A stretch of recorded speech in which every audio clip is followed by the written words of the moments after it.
Já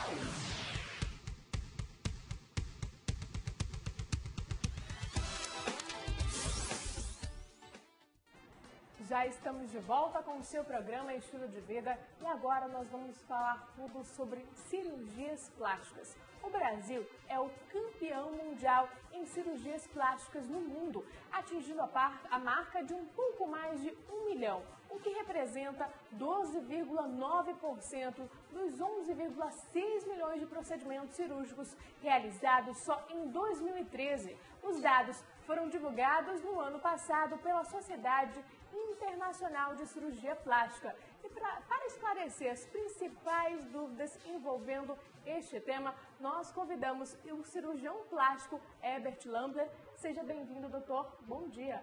Bom dia, Nádia. Bom dia a todos. É sempre um prestígio falar na Amazonsat para os povos da Amazônia. Doutor, como eu falei no início, o Brasil é o campeão número 1 em cirurgias plásticas. O que está tornando o Brasil o número 1, justamente o principal desse ranking? Então, os Estados Unidos sempre liderou esse ranking em número de cirurgia plástica, número de procedimentos em cirurgia plástica. E ano passado, surpreendentemente, o Brasil conseguiu superar a marca de número de procedimentos em cirurgia plástica. E a gente acreditou isso ao fomento da economia. Então, agora vivemos até um momento um pouco adverso a isso, mas acho que ainda vamos continuar tendo essa quantidade superior aos Estados Unidos, por enquanto. Agora, quais são os principais procedimentos realizados no Brasil e principalmente aqui em Manaus? Então, a cirurgia, o procedimento número 1 em cirurgia plástica é a lipoaspiração ainda. Em alguns setores do país, regionais, pode-se ter que tem alguma cirurgia que se destaque mais que a lipoaspiração, mas é muito difícil. Sempre a lipoaspiração é o procedimento mais realizado, seja aqui no Brasil, como nos Estados Unidos e em outros países também. Eu vou pedir para a nossa produção colocar as nossas fotos para a gente comentar um pouquinho mais a respeito disso, porque, doutor, quando a gente pensa em fazer cirurgia plástica, o que a gente deve ter na cabeça, por exemplo, antes de tudo? O que a gente deve avaliar? Eu sempre digo que todo mundo me pergunta qual a idade para fazer cirurgia plástica. Então, na verdade, não existe uma idade para fazer cirurgia plástica. Vem do anseio do paciente dele querer melhorar alguma coisa em que ele se incomoda com aquilo. Então, o momento de você fazer um procedimento é quando você se sente incomodado com alguma coisa que não está bem em você. Agora, existe uma idade máxima para a realização desses procedimentos cirúrgicos? Isso vai sempre depender da avaliação criteriosa do risco cirúrgico que se faz antes da cirurgia. Então, se o paciente tiver condições clínicas de fazer a cirurgia, também não existe idade para isso, né? Então... Agora, de forma geral, nós falamos que o principal é a pessoa realmente não está bem consigo mesma, não está gostando de alguma coisa, mas em relação à escolha do cirurgião plástico, até mesmo do hospital, é importante ter essa conversa antes com um profissional para ver o procedimento, de repente se for, no caso, aumento de mama, ver o tamanho da prótese, então tudo isso tem que ser avaliado antes, né, doutor? Então, é fundamental, primeiramente, que você tenha expectativas reais para fazer um procedimento. E aí, os profissionais que são membros da Sociedade Brasileira de Cirurgia Plástica, todos eles estão habilitados para poder entender quando que você tem realmente expectativas reais ou expectativas irreais em relação a qualquer procedimento. E a partir daí, então, se dá o startup para a realização da cirurgia. A gente está mostrando algumas fotos aqui na nossa tela interativa. Essa foto, por exemplo, é a realização de uma cirurgia plástica. Essa, na verdade, é uma foto até histórica que tem o professor Pitangui. Nós estamos na Santa Casa realizando o programa 60 Minutes, fez um programa com o professor Pitangui e nós tivemos o privilégio, então, de auxiliá-lo nessa cirurgia. Era uma cirurgia de orelha de abano em um paciente, e eles acompanharam esse paciente o tempo todo, desde o pré-operatório até o pós-operatório dele. É um programa muito conhecido nos Estados Unidos que chama 60 Minutes. A gente está vendo outra foto, também é do mesmo programa? É do mesmo programa. A gente pode ir passando, produção? Esse, então, a minha formação eu fiz com o professor Pitangui, e essa é uma foto na clínica, né?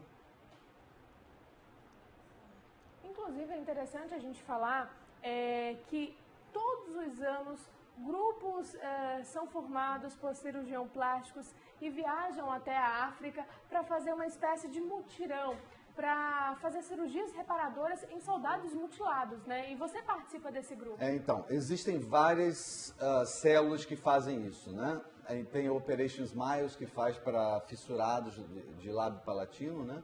E eu faço parte de um grupo que é uma célula independente que, junto com outros médicos americanos, em que a gente vai ou à Índia ou à África, e até já viemos no Amazonas já, para realizar, então, cirurgias em pacientes mutilados ou que tenham carência para realizar esse tipo de procedimento.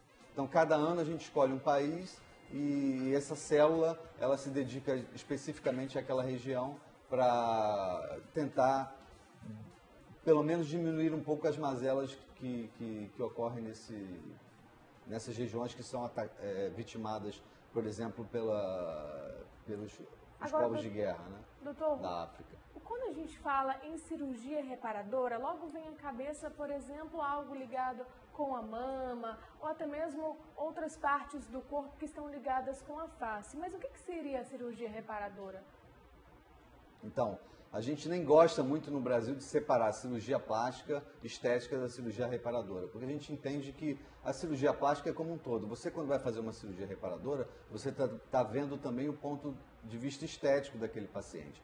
Então, mas basicamente a cirurgia reparadora são para reparar perdas funcionais, né? Ou até mesmo em caso de queimados que estão em risco de vida, né? Então o cirurgião plástico também atua nessa área. Então a cirurgia reparadora é mais se foca mais nisso, mas a gente não gosta de dizer que ela é separada da cirurgia plástica estética, porque sempre que a gente vai fazer um procedimento reparador, a gente tem o cuidado de cuidar da parte estética desse procedimento também. Então os dois estão caminhando juntos, né? Sempre caminham juntos. Agora, doutor, qual a importância da realização dos exames pré-operatórios? E aí a gente pode falar que exames são esses? Depende da região onde a pessoa está fazendo? Não, depende do paciente, né? Então a American Heart Association, ela tem uma tabela que diz que até 40 anos você tem que fazer esses tipos de exames. E depois de 40 anos, você tem que realizar outros exames. Então, basicamente, o importante é que o seu médico que você procura esteja ciente disso e que faça sempre essa rotina pré-operatória para a realização de qualquer procedimento, seja ele minimamente invasivo como aquele mais invasivo. Já que nós estamos falando sobre essa questão pré-operatória, eu vou pedir para a nossa produção colocar no ar a nossa tela interativa número 2, que aí vem alguns pontos e a gente vai comentar a respeito. Doutor, toda cirurgia é necessário fazer um jejum? De quanto tempo? Então, isso é fundamental para qualquer anestesia, né? Então, se você vai se submeter a uma cirurgia, você tem que ter pelo menos 8 horas de jejum. Por quê? O seu estômago tem que estar vazio. Senão, na hora da intubação ou na hora do procedimento anestésico com a sedação, você pode regurgitar e broncoaspirar aquele líquido do estômago. Então, sempre mínimo 8 horas de jejum antes de qualquer cirurgia. E quem tem um tipo de vício, por exemplo, como o cigarro, é necessário eliminar esse vício, essa droga, antes de qualquer cirurgia? O ideal é que ninguém fumasse, mas, lógico, tem as pessoas que têm esse vício e é difícil conseguir largar esse vício. Mas a gente sempre tem cirurgias, por exemplo, na cirurgia plástica, em que o fumo realmente vai comprometer o resultado da cirurgia. Então a gente tem que avaliar se vale a pena fazer esse procedimento em fumantes com mais de 20 cigarros por dia ou se a gente tem que optar por declinar no procedimento. Agora, a suspensão de alguns medicamentos também é indicado, né? Isso é importantíssimo. O importante é o paciente sempre colocar para o médico todo e qualquer medicamento que ele esteja usando. Hoje em dia é muito comum nos bodybuilders, né, as pessoas que gostam de fazer musculação, tomar medicamentos que eles acham que são normais, mas que podem interferir na cirurgia. Então é sempre importante você informar o seu médico todo e qualquer medicamento que você tome. Agora, doutor, qual o período médio de recuperação de uma cirurgia plástica? Isso depende muito do procedimento e depende muito também do profissional que realiza aquele procedimento. Tem pessoas que têm técnicas diferentes. Cada cirurgião tem uma técnica diferente. Mas, via de regra, em torno de 10, 15 dias, é o período em que você retira todos os pontos e, teoricamente, o paciente está retornando às suas atividades. Agora, nós falamos da questão da idade mínima, da idade máxima. Agora, qual a cirurgia, digamos assim, mais delicada, mais complexa, que a gente pode destacar? Na cirurgia plástica. Na cirurgia plástica. Então, as microcirurgias na cirurgia plástica são cirurgias muito delicadas e exigem um grau de especialização muito grande, porque são feitas anastomoses entre pequenos vasos e pequenos nervos. Então, se você diz nesse ponto do delicado, é o detalhe, então acho que a microcirurgia na cirurgia plástica seria a cirurgia mais detalhista, né, em que você teria, e tem que ter um grau de especialização muito grande também. E a mais complexa?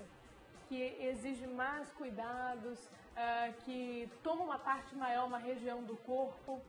Então, a gente sempre tem que ter o bom senso, né? Não vai querer operar a paciente da cabeça aos pés. Então, se você tiver bom senso, a cirurgia passa a ser uma cirurgia normal. Então, sempre observar o paciente, ver as condições clínicas dele, ver se ele pode se submeter àquele paciente, se você está treinado também para fazer aquele tipo de cirurgia que a gente chama combinada, né? Que é, por exemplo, fazer uma mamoplastia junto com uma abdominoplastia. Então, se a equipe cirúrgica está... a gente fazia muito isso na Clínica Pitangui, mas era uma equipe cirúrgica treinada para isso, para atuar tanto na parte superior quanto inferior do tronco. Então, se a equipe está bem treinada para isso, o anestesista, a equipe, inclusive o pessoal de sala, então essa cirurgia se torna uma cirurgia tranquila. Agora, se uma pessoa que não está treinada para isso resolve fazer um procedimento muito extenso, pode complicar, como diz a regra, né? Deve ter bom senso. Bom, no próximo bloco nós vamos falar sobre a questão da duração da cirurgia plástica e também a diferença entre cada anestesia. Isso a gente responde no próximo bloco, tá bom, doutor? Nós vamos para um breve intervalo, mas daqui a pouquinho a gente volta. Até lá!